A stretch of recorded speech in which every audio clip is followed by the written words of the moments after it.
Hi guys, plano na nga pala namin ni Papa linisin yung May Sporty na namin na nakatambak guys.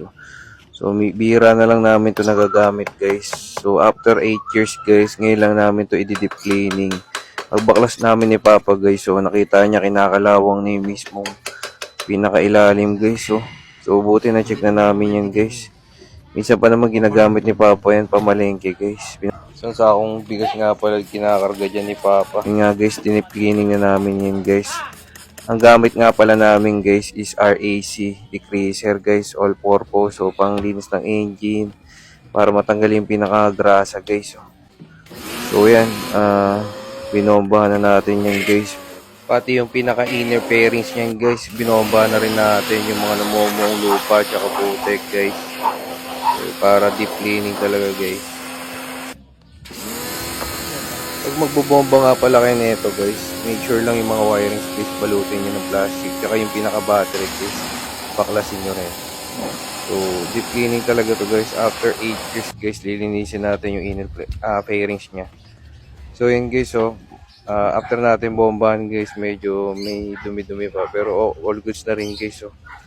Medyo luminis natanggal yung pinaka-grasa. Pati yung sa curve nya guys, binombahan din natin. Medyo makalawang nga lang ibang parts nga. So ayun guys, kita-kita nyo plastic. Ayun nga guys, ito yung kinalabasan ng magneto natin guys. Sobrang linis guys. So napansin ko lang dun sa mga magneto dati guys, yung 2017 model. Malinis yung magneto.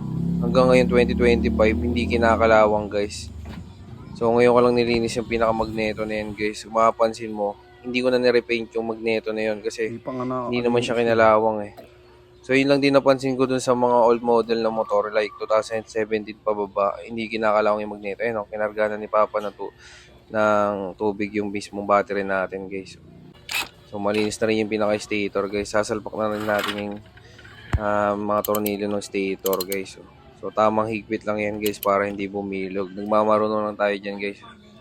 So So yun lang yung pinaka-pattern yan guys. Itatapat mo lang yan sakto dito sa pinaka sigunyal yan guys. So ayun yung pinaka-dulo. So ayun yung pinaka-pattern yan guys. So itatapat mo lang yan guys pag salpak. Ayan, namamagnet na. So pansin nyo rin talaga yung pinakaharap niya guys. Hindi kinakalawang yan guys. Kaya hindi ko na pininturahan yan guys. From 2017 hanggang 2025. So hindi kinalawang yung magneto. So pulido talaga yung mga below 2017 na magneto guys. Yun lang din napansin ko. Kaya nilinis na rin natin yung pinaka-pan niya. Binabarang ko na rin ng decreaser rin guys. So ang gamit nga pala natin guys na is RAC decreaser guys. So